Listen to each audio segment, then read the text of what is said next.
Overnight, I've returned from the World Doping Conference in Sport, put on by WADA in Busan, South Korea.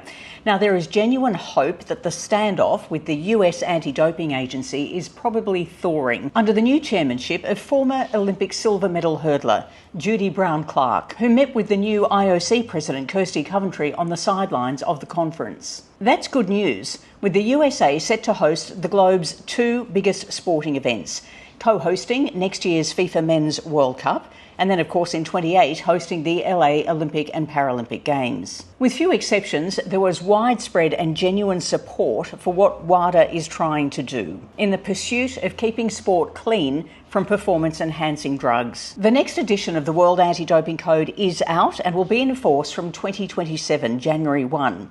There are more protections for minors in sport. There are more responsibilities on the shoulders of the entourage and support people around those minors.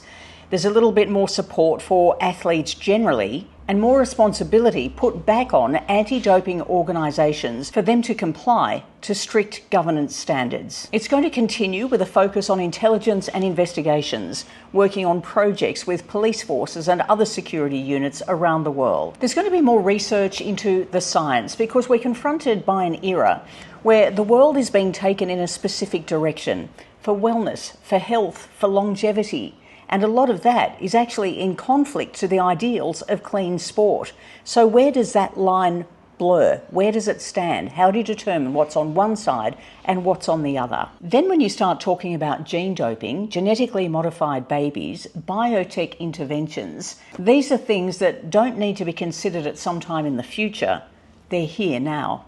Tomorrow I'll begin a series of daily dispatches, speaking to the heads of investigations and intelligence at WADA, education, science, and the head of the Athletes Council, just to give you an overview of where the agency is heading. They've also called on governments from around the world to increase their funding of WADA by 3% per year.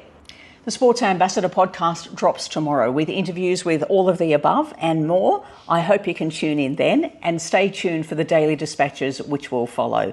Thanks always for your support of the Sports Ambassador and for your subscriptions.